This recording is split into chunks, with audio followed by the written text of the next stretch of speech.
So let's go ahead and get started into the first part of our lesson regarding giants and the Nephilim.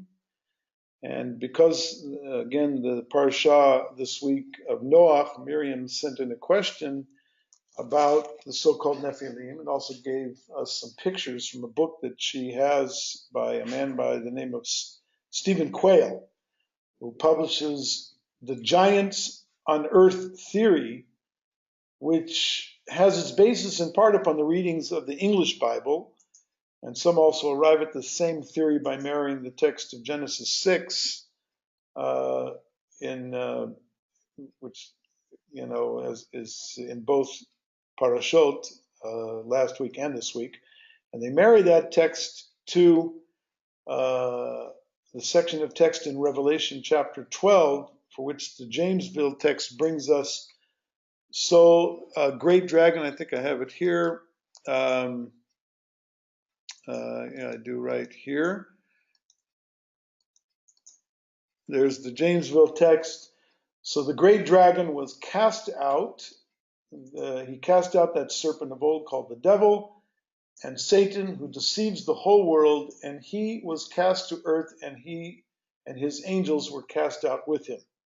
Very famous text. And what people do is they take that text and marry it in their minds to the text of Breshit, chapter 6. Well, first of all, let's talk about this text in Revelation. It just so happens that if we flip over to folio page 5 recto of P47, which carries that text dating to 200 of the Common Era, a very different picture emerges. We're told, for instance, let me get this just a little bit bigger so you can see what's going on there. We're told in this text that war breaks out in the heavens of God, with Malachim fighting against other Malachim and against the Drakon in Greek, with the winning Malachim, the winning angels, being those who are assigned to help Am Yisrael to achieve her mission.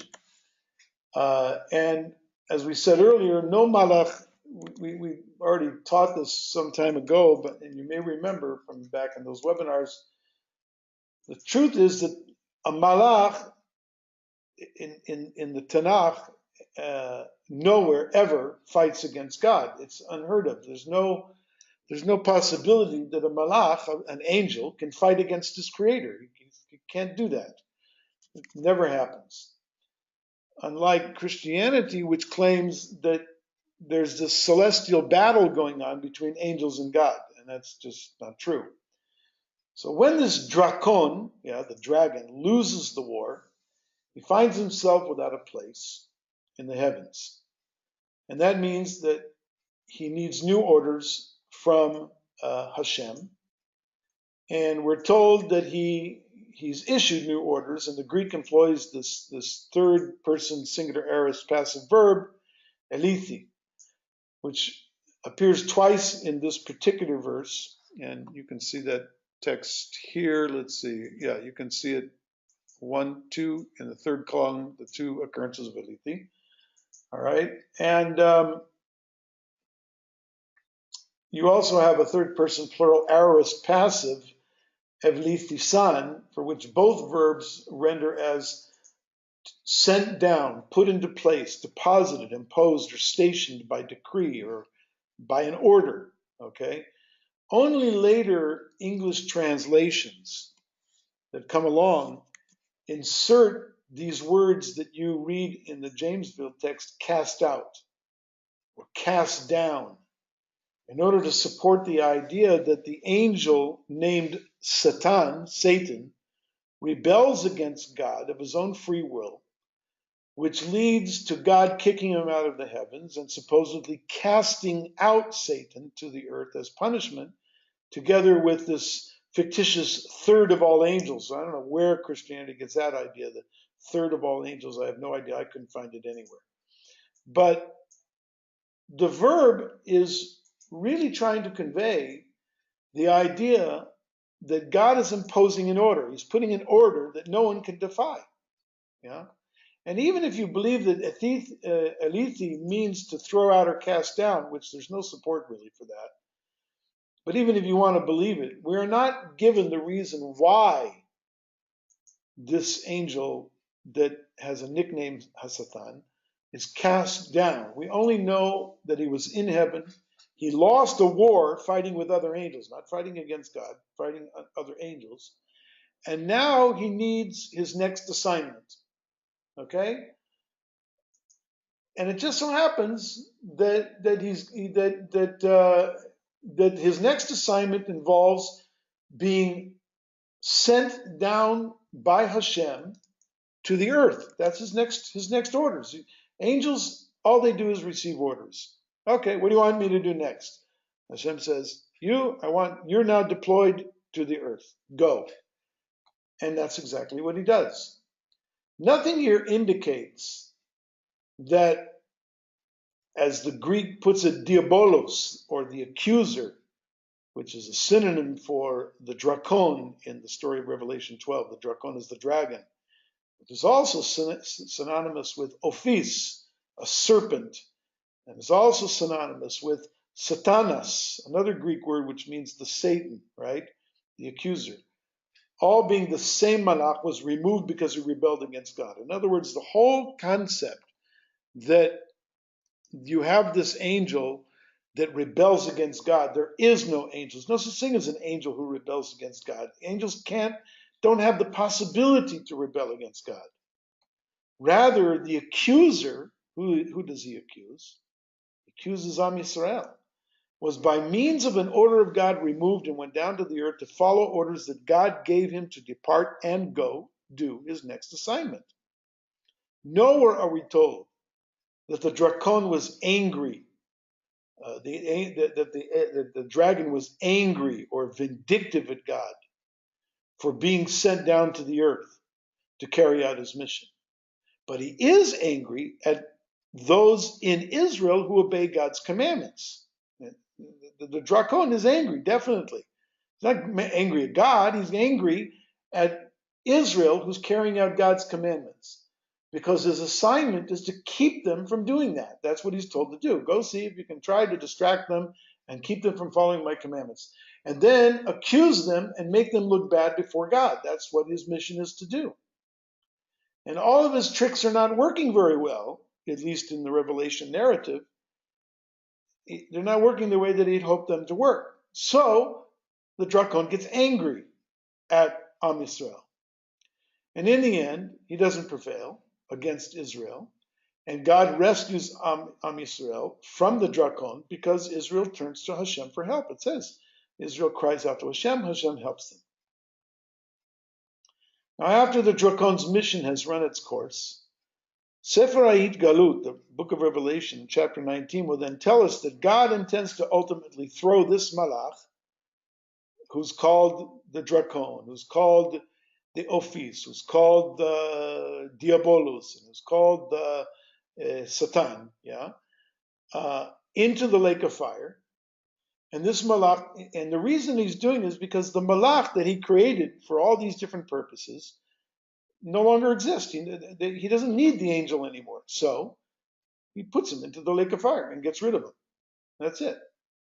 So based on the text of P47, we can safely render Revelation 12:9, according to if we look at P47, we can bring this translation here, which we showed you back in webinar 326. The drakon, the dragon, was sent down by decree. Okay? That renowned serpent, the one referred to as an accuser, and Satan, an adversary or enemy, the one who dupes or tricks the entire planet through history. He was put into place by Hashem's decree, positioned upon the earth. Hashem did that. Hashem is in charge all the time. No one's rebelling against Hashem. Also, the malachim, the angels or agents with him, were sent down by the same decree. They were stationed and posited together with the orders from above. So the point is that the malachim don't sin. Malachim never sin. A malach simply fulfills his divine duty by doing what Hashem tells him to do. That's hardly in conflict with his own creator. And so by now you should understand that the biggest difference between mankind and malachim, and this is going to help you understand Hasatan, the accuser, and the nature of his relationship with Hashem, is that malachim don't have free will. They don't have free choice. But rather they're pre-programmed to serve God, whereas the human being, mankind, he's entrusted with the mission to serve God, but unlike the angels, he's given freedom of choice to rebel against God as a creator and do otherwise. But that's only mankind. That's not the angels. And thus, the mitzvot performed by men are of much greater value than service that any malach can perform.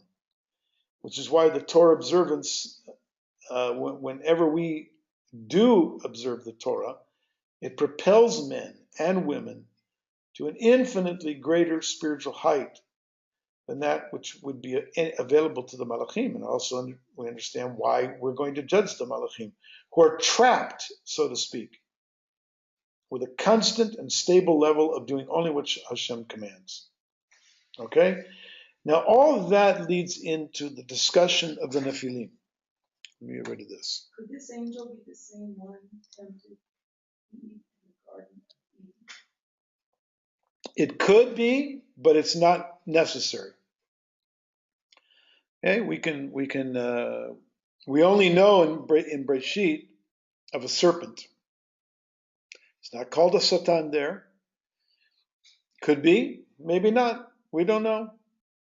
That's some angel that's given the task to go down and to try to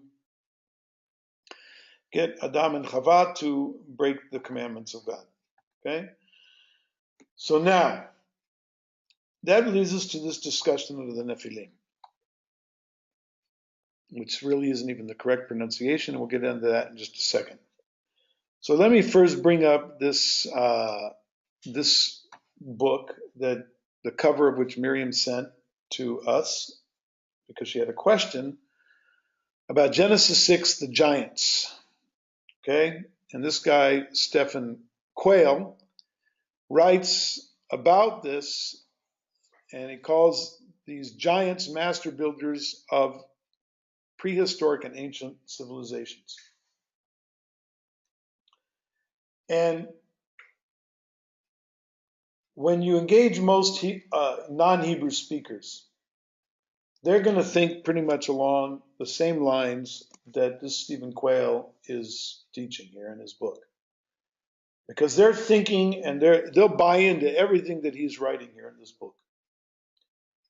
That there's angels that are essentially super angelic mutations of fallen angels who were cast down to the earth and afterwards supposedly multiplied when angels had sex with women in the days of Noach, and they produced mutated baby angels who grew up into scary creatures, giants, that Stephen Quayle, amongst other Hebrew illiterate authors, later talk about making a ton of money in the process.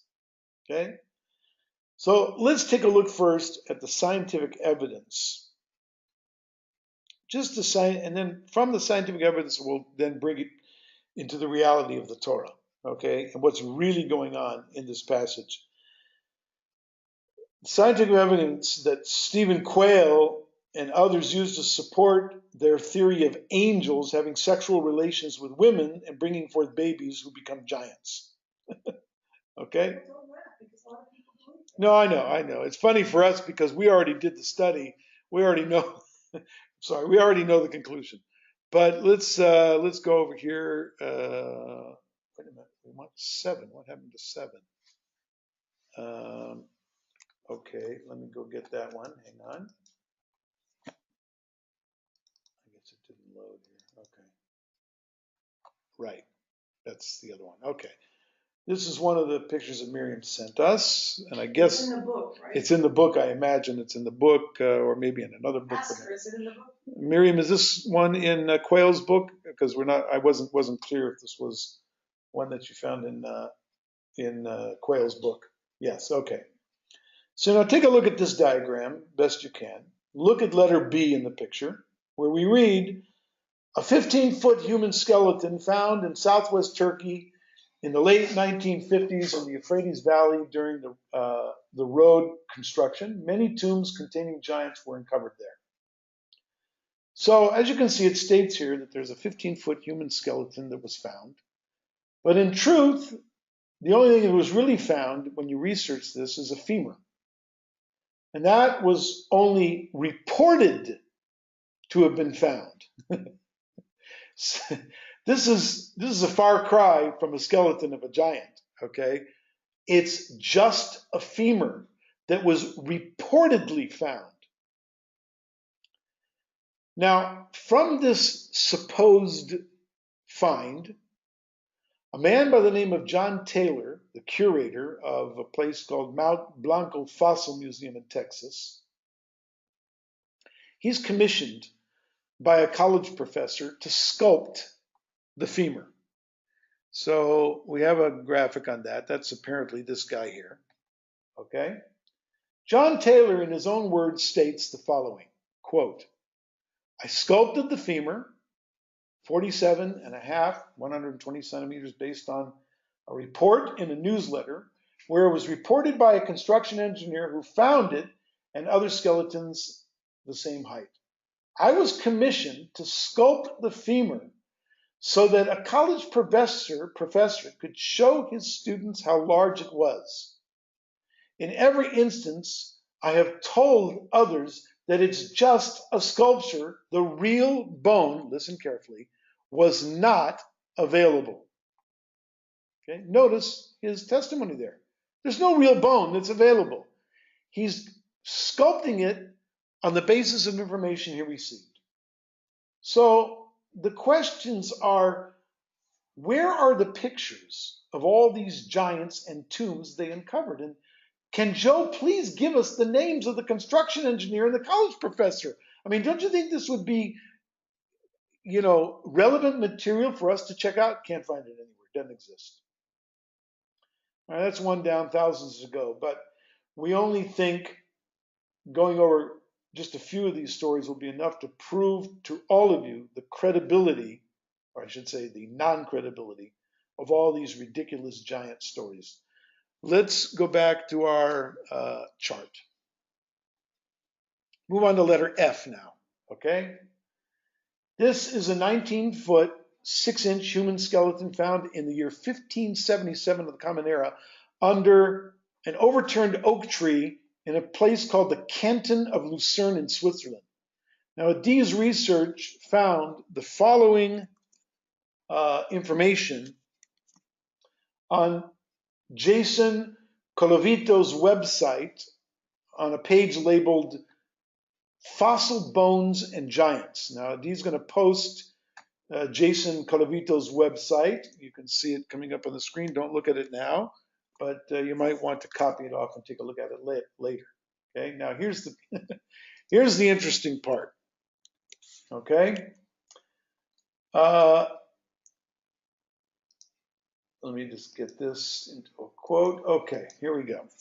In 1577, some immense bones were exposed to view by uprooting an oak near cloisters of, what is that, Reden, in the canton of Lucerne in Switzerland, okay?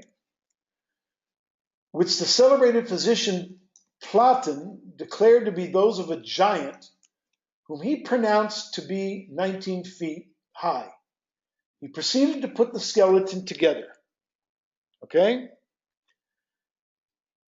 And he sent it with an explanatory drawing to the Council of Lucerne.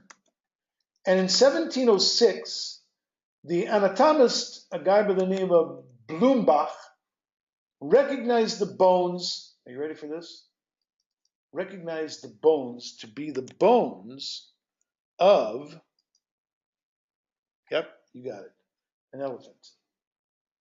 The good people of Lucerne were tricked. And in the meantime, they adopted the image of a pretended giant as a supporter of the city of arms. Can you imagine that for almost 130 years, the good people of Switzerland believed in a real human giant that once lived in their country, and in the end, it turns out to be an elephant. Now, I guess Stephen Quayle didn't do his homework, you know. Not hard. Not this. This is not stuff. I mean, Adi did take time to research this, but it wasn't hard. It's just time consuming. Okay. Yeah, actually, even the last one from what's his name, Joe. Joe. Is it Joe? Joe something or other. Yeah, from Joe's. Joe Taylor. No, not from Joe Taylor. Jason. Oh, no. Jason Calavito. Okay, so he gets his information from a book, and the book is written way earlier. I didn't want to have to put all that information into this, but all you have to do in all of these articles is follow the trail. The thing about it is it takes time, and you need to read all the articles. So we're giving the synopsis. We're giving the short version. The short version. Believe me, all of it can be. So I think for the time being, we can take this picture and toss it into the internet garbage can, you know, and you're right, 2 down, and get on to the next image. Let's take a look at number 4, which Miriam also sent. You're going to love this one. All right, Miriam, you ready for this? Okay, this is an image.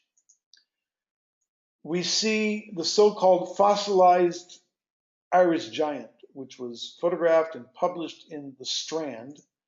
That was an 1895 London fictional magazine. What happens next tells us all we need to know about this picture. What happened? Well, this Irish giant immediately disappeared, leaving scientists unable to study this incredible fossilized man in order to prove that it was in fact real. Now, so this guy here, you're seeing in this picture, obviously gets a lot of notoriety. So a lot of people say, well, where is it? We want to look at it. We want to examine it. Oh, we don't have it anymore. It's gone. All right, now, keep that in the back of your minds. This might get a little confusing. Let's go to another graphic, Cardiff G. And let's see, that's going to be, where's Cardiff G? Cardiff G.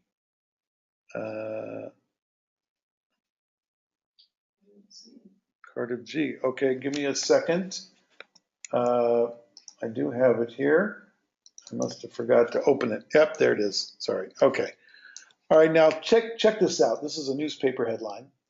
What surfaces for us instead is a telling story of the 1869 Cardiff giant.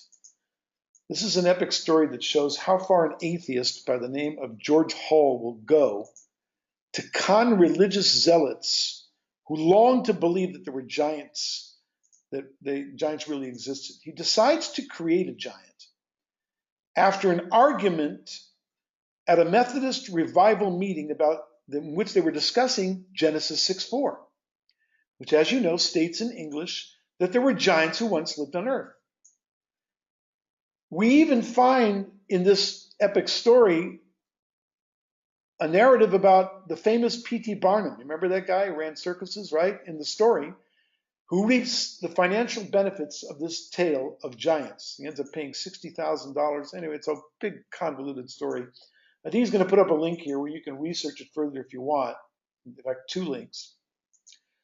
This Cardiff giant is believed to be the instrument that encouraged the picture of the Irish giant that we just showed you from Miriam's book. Okay? And it was taken and published by The Strand because of its similarities. Now, are you ready for this? Here comes the good part. It turns out that the Cardiff giant was an absolute total hoax. What was the bottom line? Money. Whether it was P.T. Barnum, the circus owner, and the hoax enthusiast George Hull, who's an atheist, or Stephen Quayle today. He's today's modern conspiracy theorist. It all ends up that it's nothing but a hoax. So much for the rest of Stephen Quayle's book. I mean, here, this This is the sign that's in the city of Cardiff. Okay? So let's get rid of that. And let's go over to number 5.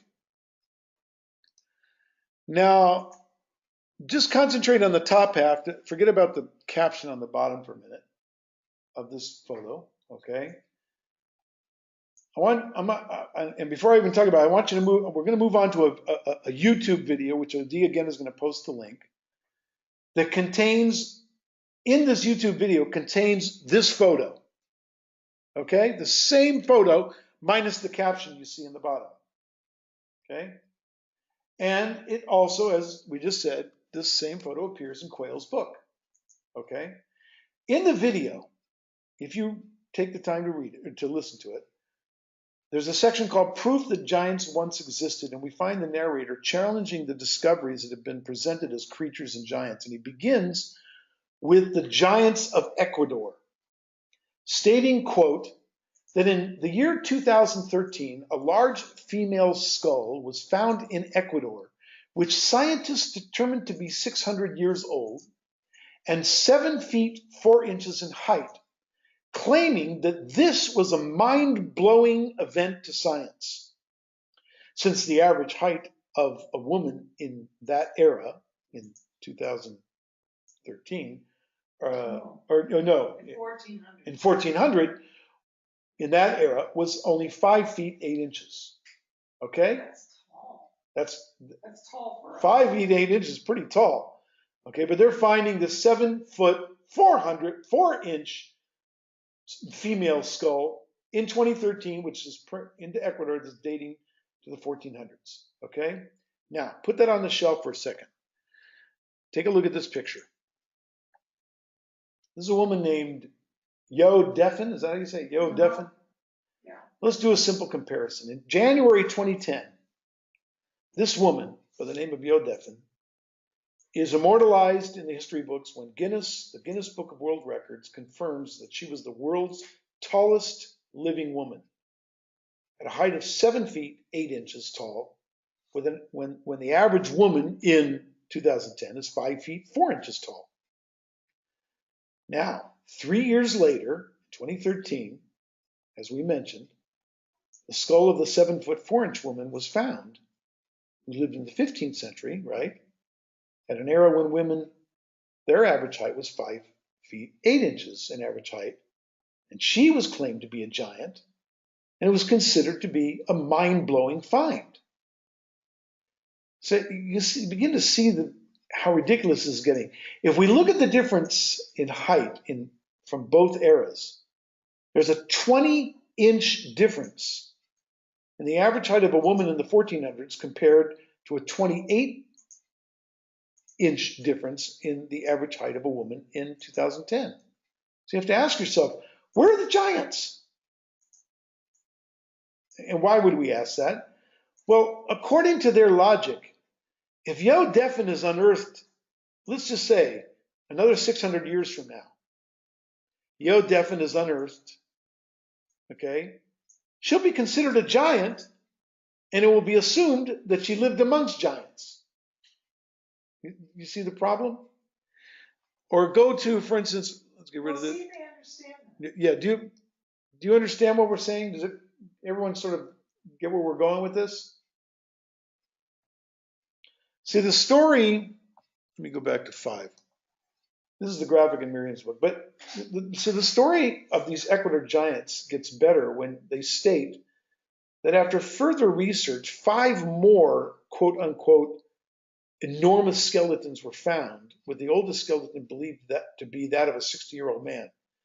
The caption to this version of the picture in the video, with the leaves around the guy's private parts, right, which Quayle reproduces in his book, states that all 5 of these skeletons were between 7 and 8 feet tall. And again, using the same logic, and looking at this YouTube video, the tallest man ever by country, Adi, and Adi's going to post the YouTube link to look at it. This again provides zero proof of giants having ever existed as a result of these men from this video living in the world throughout history. Now, I should note that the picture here that you're looking at, that Stephen Quayle used in his book, and the same one used in the video, they don't even match the narrative that Stephen Quayle puts below it. So we shouldn't be surprised. In fact, the narrator closes one of the videos by saying, while we may never be able to definitely prove the existence of giants until we actually catch one, history has given us plenty of reason to believe that giants actually lived and may still exist on the earth today. And you can only just, ask, you're left with your jaw dropping. What reasons have they given us to believe? We can Google the tallest men in 2017, and we can easily find out that he's we can easily find 7 and 8 feet tall men and come to the same conclusion, which is if these men's skeletons are exhumed in another 600 years from now, they too will be used to continue this giant lie. And that's the bottom line. The fact about giants existing on the earth in large quantities as entire nation states is nothing but a giant lie. And you begin to see how easily we can be duped by pictures in a book or video stories, many of which were simply influenced and born out of a false reading of the fallen angel story, which we're going to get into next. Okay, so Diane states, who. They also use the book of Enoch, which relates the story of watchers. Right. And Miriam also brought that up. And those of you who've been with us for a while, look, Chanoch, the book of Chanoch, is in 4 parts. 3 of the 4 parts are in Greek, and 1 part, which is only a fragment of the 4th part of the Dead Sea Scrolls, is in Hebrew. So you're not even getting the whole picture in Hebrew. The rest of it is in Greek. And what use is that to anyone? In other words, you can already see that many people over the last several hundred years have translated into different versions the book of Chanoch. And you guys have been in this class long enough to know you would have to first find who's got the earliest manuscripts of Chanoch. Yep. You'd have to find out if those manuscripts are reliable, if they've been changed. You just can't go down to your local Christian bookstore, buy a copy of Chanoch, Enoch, or download it offline. There's a lot of versions that you can freely download offline, okay? And just assume that what you're reading in English is the correct translation of this book of Chanoch. So how much reliance would I be willing to put into the book of Chanoch? Not much. I'm going to, it's way down on my list of priorities of books to translate from Greek into English. And it might contain some useful information, but I would first have to see the earliest manuscripts in Greek, and then I would have to have access to the one part 4 of Chanoch is sitting amongst the Dead Sea Scrolls, and it might be difficult even to find that online. So, I wouldn't put a whole lot into it. Okay, so we're back now, webinar number 378, HaM'shulash, continuing now with Genesis chapter 6, and as you know, just before the story of Noah and the Teva, the ark, the Torah presents this rather cryptic narrative, at least in English, that we read about in Bereshit chapter 6, verse 2, and again in verse 4. And the text is before you, And verse 2 reads as follows. Vayir'u v'nei ha'elohim et banot ha'adam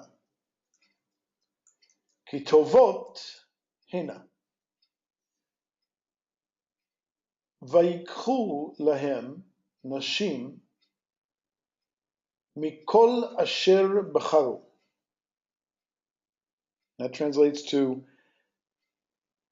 and followers of God gazed upon the daughters of men because they were good looking. And so they took women from amongst whomever they chose to take. Now, if you read between the lines here,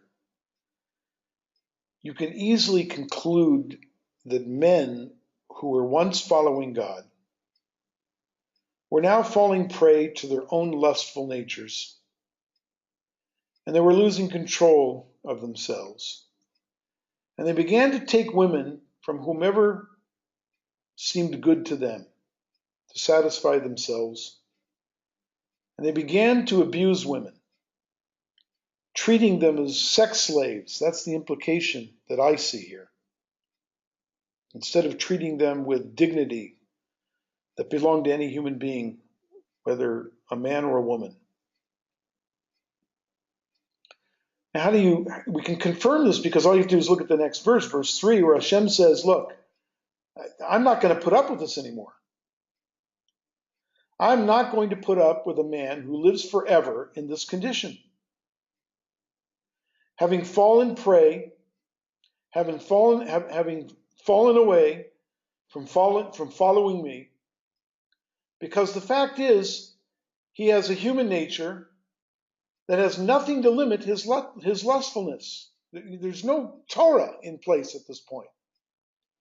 There's nothing to mitigate against his own lustfulness.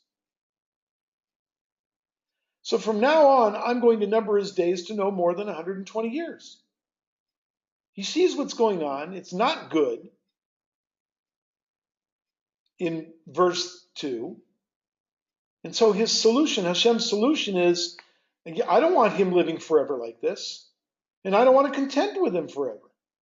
So I'm going to limit the number of his days to no more than 120 years. And then in verse 4 comes along and says, that's what gives you the context of verse 4, the one that everyone argues about. And here's the Hebrew in this.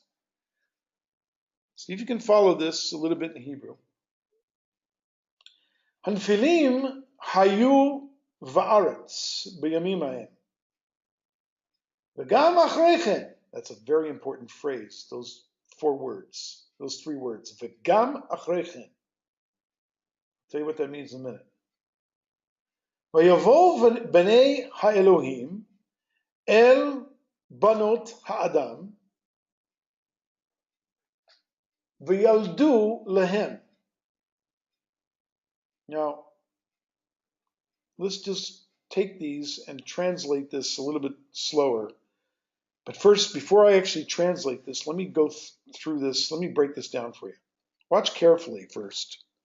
You see it on the board, right? You see the Jamesville text, the Hebrew, NA28, and the LXX. Look at the LXX in the 4th column over.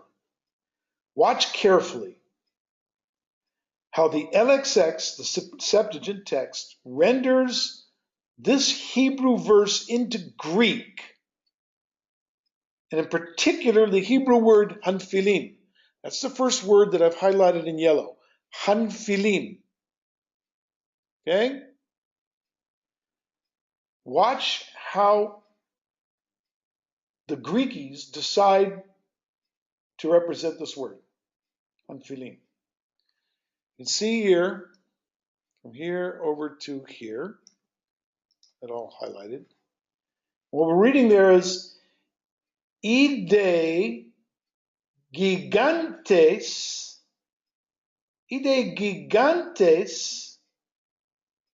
isan epitisgis. The Greek word that they the Hellenists choose to translate the Hebrew word Nephilim is gigantes. What does gigantes sound like to you? When it finally gets imported into the English language centuries later, gigante sounds like. Oh, it's not on screen. What's not Oh, on oh, screen? oh, oh, oh. I forgot that. Sorry. Okay. Coming up on screen now. Does everyone see that now? Look at Genesis 6:4. Forget about the English for a minute. Look at the Hebrew. Hanfilim hayu va'aretz. Okay.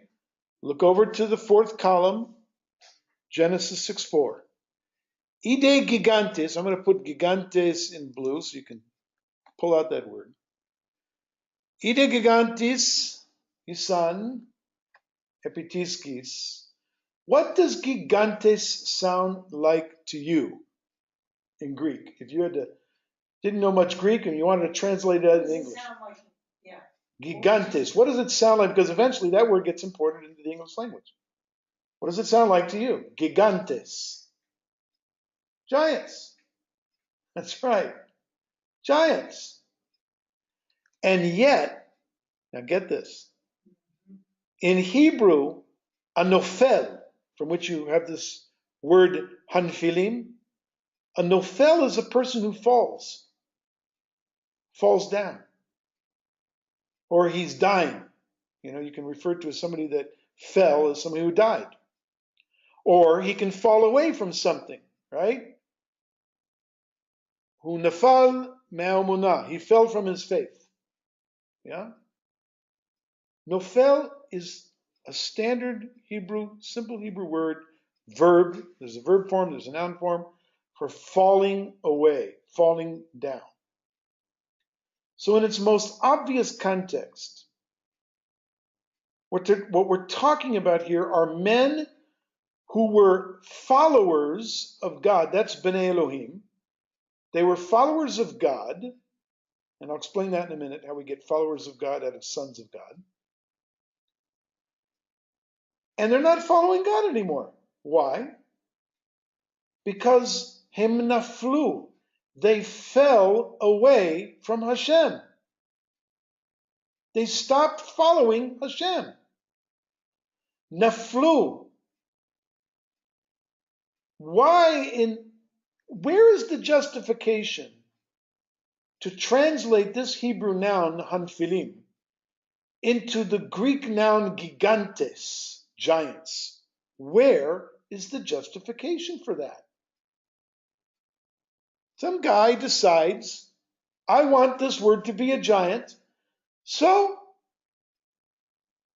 he turns hanfilim, and then, you know, you get other people, I don't know where, I mean, at some point, you get the word hanfilim, and people actually turn it into Nephilim. What's a Nephilim? They're not Nephilim, they're Hanaflim, the ones that fell away, that fell. That's pretty simple, huh? Giants don't exist. Lo hayava lo nivra. It's unheard of. In fact, and listen to this, if you look at the Tanakh in Hebrew, and you note every single one of the cases where the verb or a noun form of nafal occurs, yeah, nun pe lamed, nafal, it occurs about 185 times, and you will never find a single rendering of giants in all 185 occurrences, except in three verses. Three verses. Breshit 6:4. And then you're going to find it, someone asked already, Michael asked, you're going to find it again in, I don't have it, let me put it up here, stand by. What was it, Numbers? Bamidbar, Numbers 33.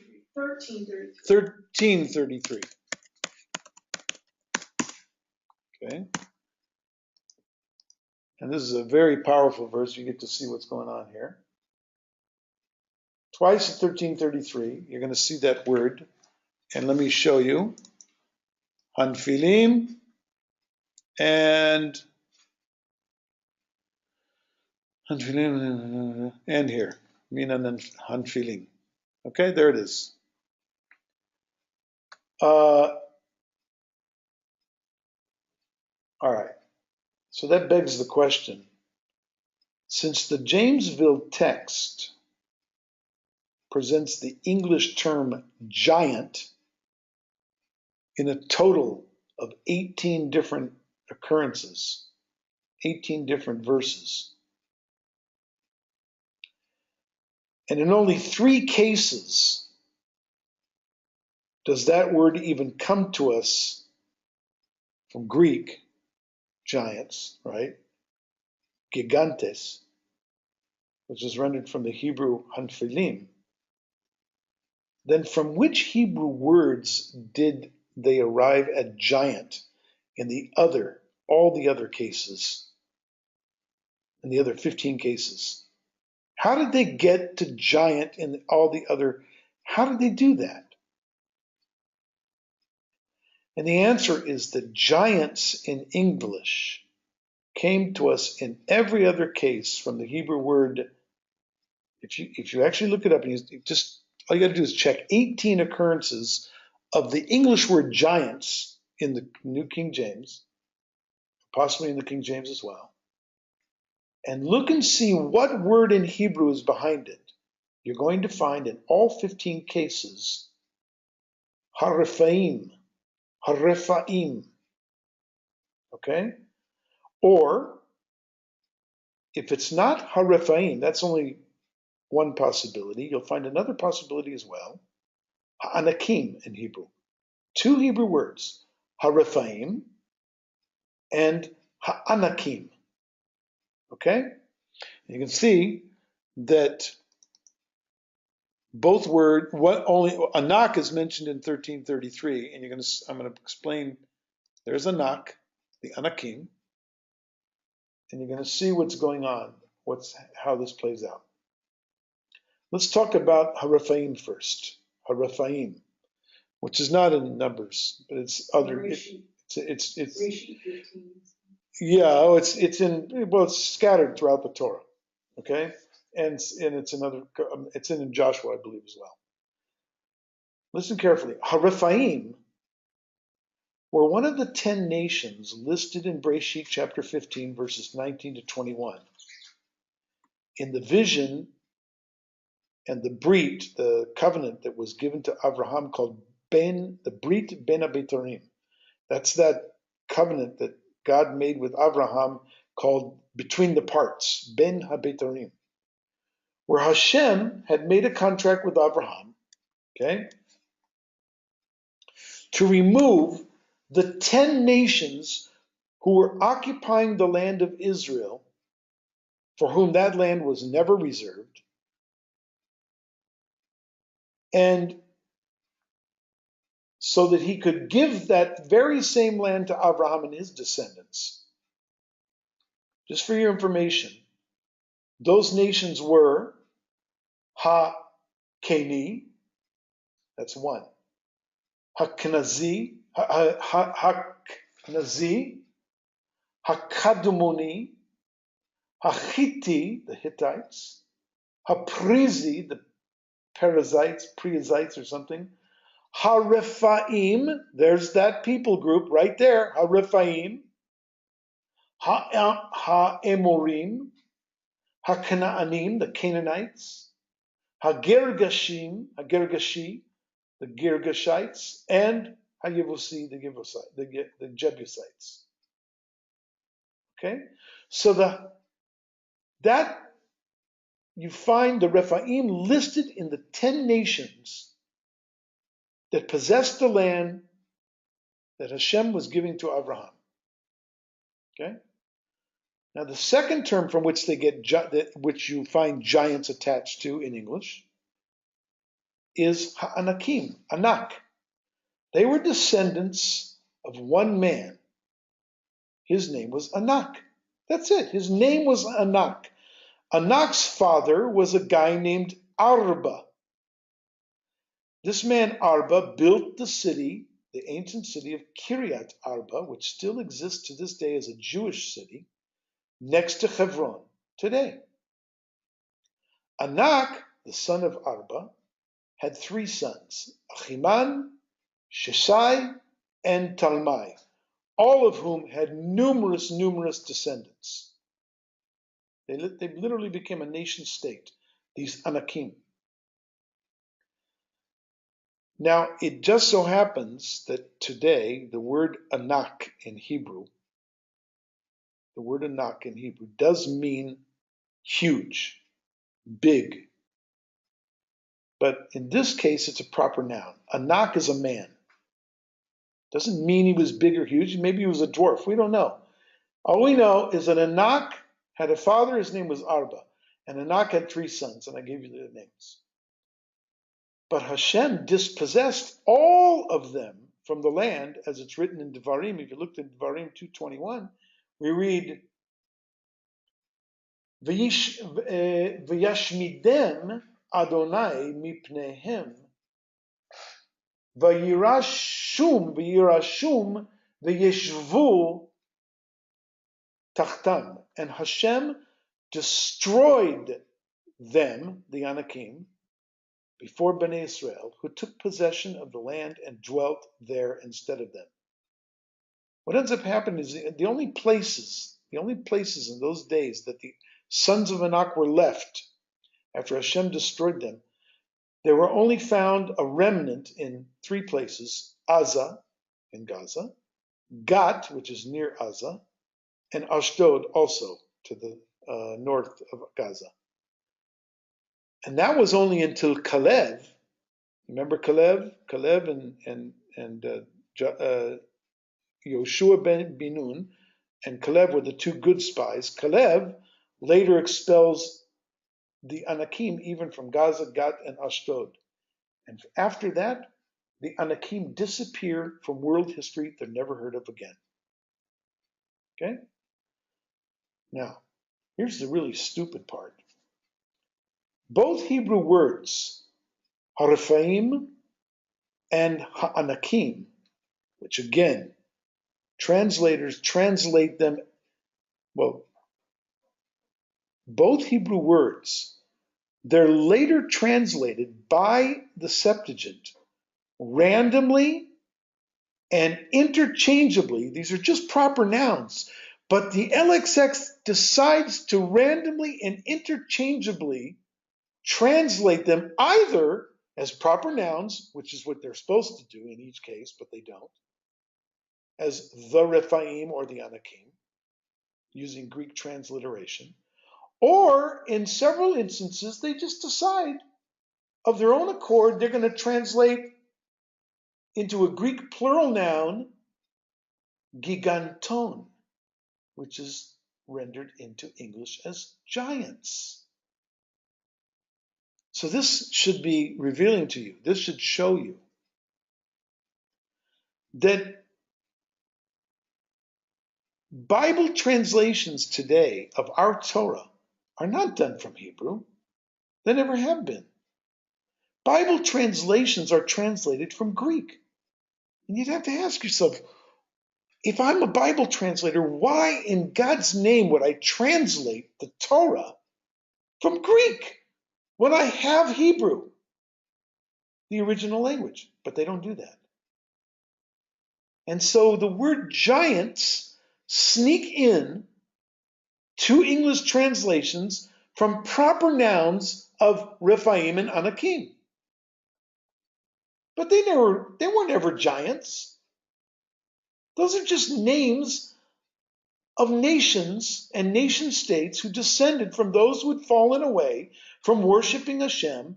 And note, remember I told you before, the language, before the days of Noah, but also afterwards. Okay? That text in Bereshit chapter 6, verse 4, said this process of falling away from Hashem took place both in the days of Noah, but also afterwards. So you have to ask yourself, well, after the days of Noah, there wasn't anybody left on the planet except Noah and his sons and daughters-in-law, and they spawned a whole new uh, bunch of nations. And the text is telling us right there. Those new nations that came out of the sons of Noah, Shem, Ham, and Yafet, also experienced this process of falling away from God. But there were never any giants. And the Torah calls these nations, by the way, Gadol Varav, which means they were great and numerous, not giants. They're just big, huge nations, numerous. But because of the butchery of translations, which came out from these words for hundreds of years, Gentiles today think that these quote unquote Nephilim were angels, malachim, who violated God's will and came down to be regarded as rebellious, mutant malachim, and they were sent to earth as punishment for fighting against Hashem. Nothing could be further from the truth. And the proof that they bring that these were so-called is that they say, oh, these were B'nai Elohim, B'nai HaElohim, which is rendered in English as the sons of God, which is a term used in English to trick the brain into thinking that these were anything but human beings, using Christian reasoning. But let's clear up the confusion on that. All we need to do is ask, what do the words in Hebrew, B'nai HaElohim, mean? Well, one thing for sure, B'nai HaElohim are not heavenly beings. They're not superhumans. They're not mutant physical descendants produced from horny angels that want to have earthly women. This is the stuff of Hollywood and wild imaginations, stuff that's reserved for animation studios and graphic designers that like to do 3D animation. It does nothing more than demonstrate the dangers of English translations from Hebrew or Greek. But the truth is, Ben HaElohim, or in the plural, B'nai HaElohim, are nothing more than followers of God. How do we know? Well, you can see it, for instance, in Mizmor 82, verses 5 to 6. This is a well-known psalm. Lo yar'u velo yavinu. Bechashecha yithalchu. Ani amarti, Elohim atem uvnei elyon kulchem. Achen ke'adam tamutu. Ke'achad ha-sarim tipolu. And here's the translation. They do not know, nor shall they understand. Only in darkness will they walk. He's talking about men. I said, this is God talking, I said, all of you are judges. You're followers of what is on high. B'nai Elyon, you're followers of what's on high. Nevertheless, as a man, you shall die. And all of you, and as one of the high-placed ministers, you're also going to die. You shall fall. In the New Testament, by the way, in Galatians 3:26, those you remember when we went through Galatians 3:26, we have the text, the fact remains, all followers or sons of God exist through a trust relationship just like that of Yeshua HaMashiach. In Hebrew, Gvirotav Rabotai, a ben is a follower. In the same way that B'nai Mitzvah which uses the Aramaic for the singular expression of son, bar mitzvah. He's called a son of the commandment. Now, so if I say I just had a bar mitzvah, right? I'm not literally saying that this is a son of the commandment. It's not like the commandments spawn a son. No, he's a follower of the commandments to serve Hashem. Ben can mean son, but it also means a follower, someone who follows after something else. Same thing in our parashah, Ben HaElohim.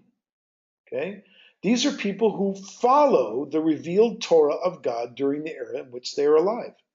Ben HaElohim is a term that's often ascribed to Yeshua, by the way, in the same way. He wasn't a son of God or the Son of God in the literal sense. Rather, he was a focused, very intense follower of God. That's a good description of Yeshua. And after Adam was created, he also followed God. But soon afterwards, his descendants grew tired of serving Hashem, and some of them, more than others, eventually fell away from service to Hashem, their original creator. And these became known, these people that were sons of God, followers of God, they became what is known as Nephilim, the ones who fell away from Hashem, both during the days of Noah and afterwards.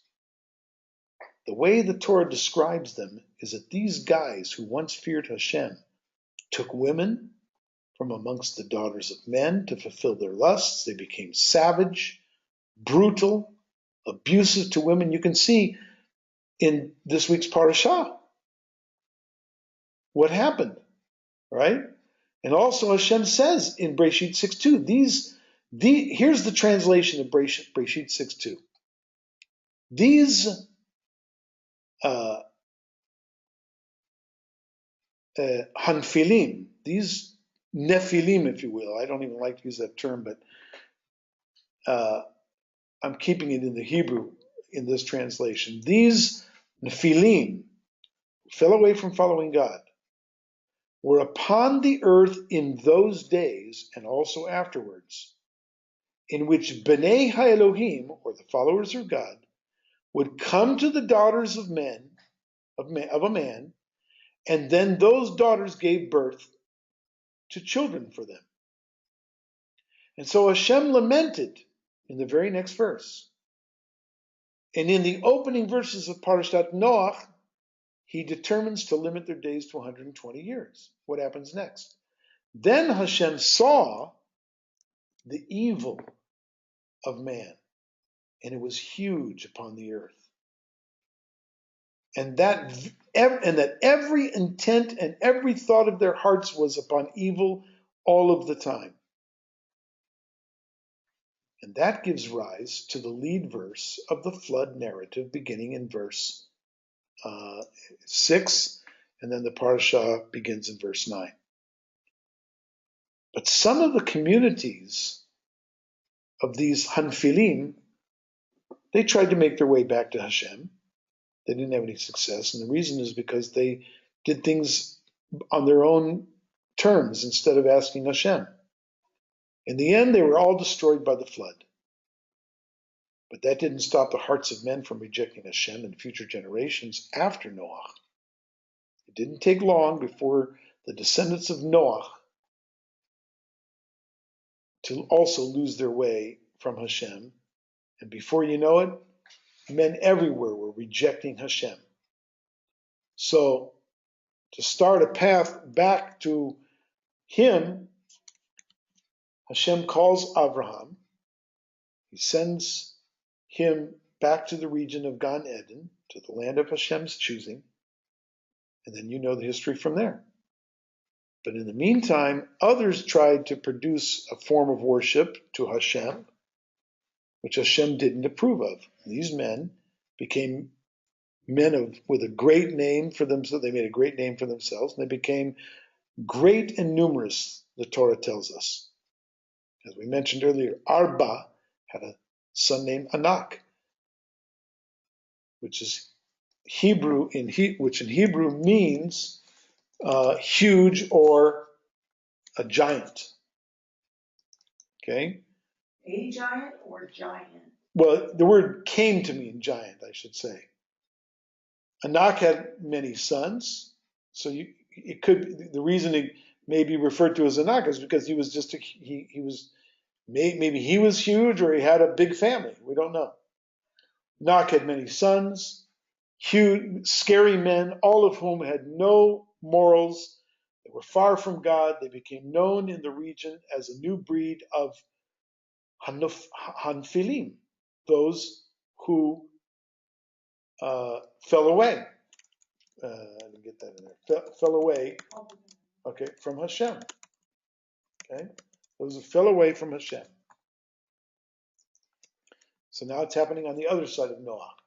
At some point, they try to find their way back to Hashem, but they don't do such a great job. And amongst them is a man named Rapha.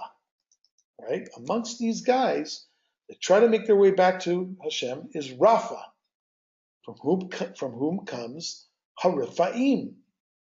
Rapha, by the way, means to restore.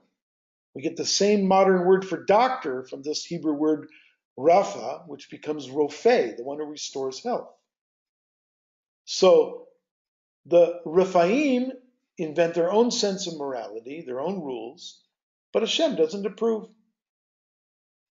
And they were probably a very cruel and merciless group of people.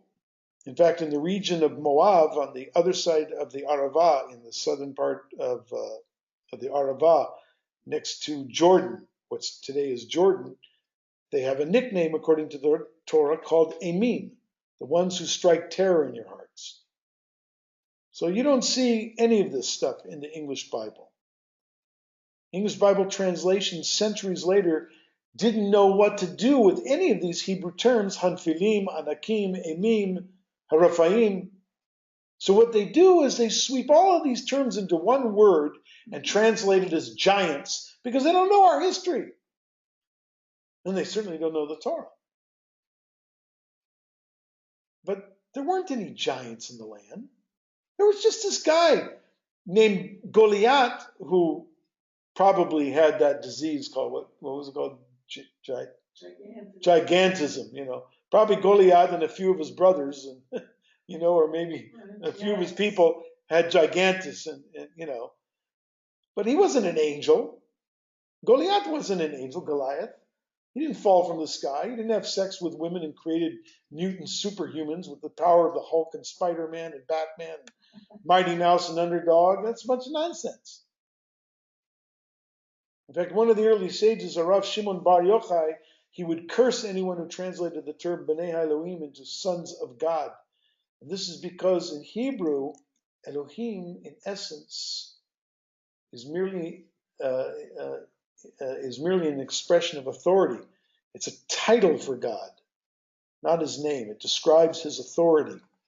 Bnei Elohim turn out to be nothing more than corrupt authorities, princes, noblemen, judges, who abused their power, raping anyone that they wanted and forcing any woman to have relations with them, both on the side of the world before the flood as well as on the side after the flood. And they caused God to go to plan B, which was what? To redeem the world by calling Abraham into service. Bottom line, folks, is that according to Torah Judaism, there's no such thing as fallen angels or a war in the heavens with angels fighting against Hashem. No such thing. Who created them? There's only one creator in charge of everything. And no one forces, there's no such thing as a force that opposes Hashem except for mankind.